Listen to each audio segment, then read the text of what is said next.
When markets obey rules no one can see. Markets appear chaotic on the surface.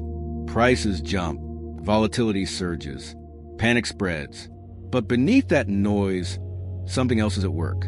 Modern markets follow rules that are never announced and rarely written down. They are not laws passed by governments or regulations enforced by authorities. They are behavioral rules, patterns of response that emerge from incentives, expectations, and shared understanding. And today, these invisible rules shape outcomes more than any official policy ever could. This matters now because markets no longer wait for instruction. They anticipate. They react to what they believe others will do next. Once these beliefs align, behavior becomes predictable. Even if no one planned it, order emerges without command, and stability forms without enforcement. London has long been one of the places where these unwritten rules are learned, refined, and transmitted, not because the city dictates behavior, but because it concentrates experience. Generations of market participants observe how others react under stress, how confidence forms, how fear spreads, and how recovery begins. Over time, these observations harden into instinct. At first, these rules were simple. Protect capital during uncertainty. Seek liquidity during fear. Trust familiar systems over unfamiliar ones. But as markets evolved, the rules grew more complex. They adapted to technology, speed, and scale. What once took weeks now happens in seconds. Yet the underlying behavior remains recognizably human. Traders learn when to step back without being told. Institutions know when to cooperate despite competition. Markets collectively slow down when volatility crosses invisible thresholds. No one issues an order. The system responds because it has learned what instability feels like. These invisible rules are not perfect. They are learned through failure. Crises teach them. Losses reinforce them. Survival depends on them. And once markets internalize these rules, they follow them instinctively, whether anyone is watching or not. These invisible rules don't spread through instruction. They spread through consequence. Every crisis leaves behind a behavioral scar. Markets remember what hurt. They remember what saved them, and they encode those memories into collective response. Over time, this creates a kind of muscle memory. When stress returns, the system reacts faster, not because it was told to, but because it has learned to. London became a place where this learning accumulated. Institutions watched each other closely. When one firm froze, others adjusted. When liquidity dried up, participants instinctively sought the same safe channels. Patterns repeated often enough to become expectation, and expectation became behavior. This is how unwritten rules form. During uncertainty, money moves toward familiarity. During volatility, risk tolerance shrinks in predictable ways. During panic, cooperation quietly replaces competition. These behaviors are not mandated.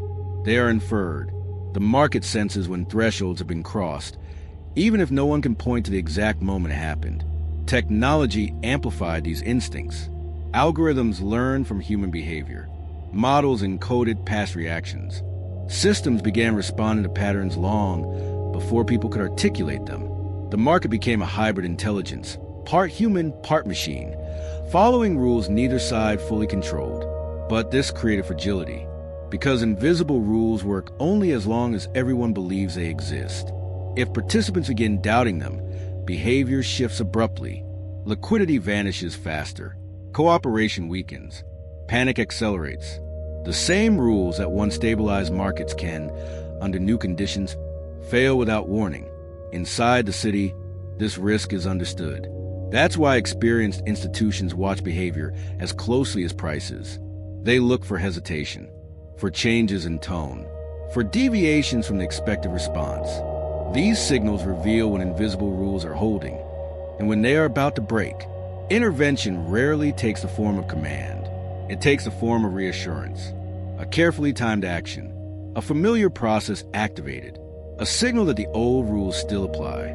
Because once markets believe the rules still hold, behavior realigns, and stability returns, not because risk disappeared, but because uncertainty became familiar again.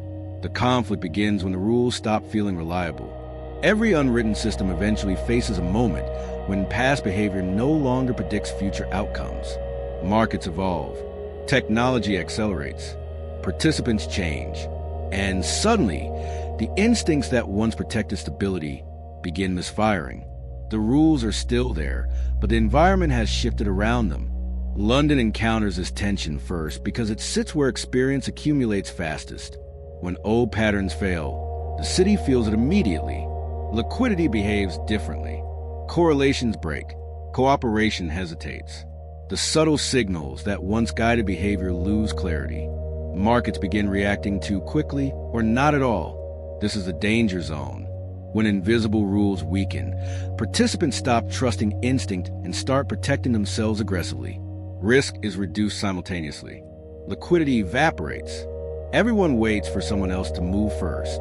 The system does not collapse instantly. It stiffens. And stiffness under stress is often more dangerous than volatility. During these moments, intervention becomes unavoidable, but overt control risks destroying the very behavior it tries to protect. If rules are forced into visibility, they lose their power. Markets resist instruction. They respond to belief, not authority. So London adapts quietly. Institutions adjust parameters without explanation. Familiar mechanisms are activated to restore pattern. Coordination increases behind closed doors. The goal is not to invent new rules, but to reinforce the old ones just enough to restore confidence. Stability returns not because markets are told what to do, but because they recognize something they trust. But this process carries risk. Every intervention teaches the system something new. Every rescue reshapes expectation. Over time, markets begin assuming support. They internalize safety nets. And the invisible rules evolve again, sometimes in ways no one intended. The city understands this cycle. Stability must be maintained without creating dependency. Intervention must be limited without being absent. Rules must remain invisible without becoming irrelevant. Because once markets stop believing in the rules that govern them, no regulation can replace them. And the next phase becomes far harder to control. The climax arrives when belief finally wavers. Markets hesitate, liquidity pauses, and the familiar rhythm begins to feel uncertain. This is the moment when invisible rules either reassert themselves or quietly dissolve. London's response is never theatrical. There are no grand announcements, no dramatic interventions. Instead, the city leans on recognition. Familiar structures appear. Trusted processes engage. Signals are sent not through words, but through action, and markets respond, not instantly, but instinctively. Confidence doesn't return because risk disappears. It returns because the system recognizes itself again. The rules feel familiar. The patterns realign. Participants remember how stability behaves. And once belief is restored, behavior follows. This is the resolution of invisible order. Markets do not need perfect clarity. They need continuity. The lesson is subtle but decisive. Rules that govern markets are strongest when they remain unseen. Once exposed, debated, or politicized, they weaken. Stability survives not through enforcement, but through shared expectation. London's role is not to command markets, but to remind them how to behave. That reminder must be quiet. It must be consistent. And it must never feel forced. Because when markets obey rules no one can see, the system holds together. And when they don't, no amount of authority can put it back together again. Subscribe to join the journey. When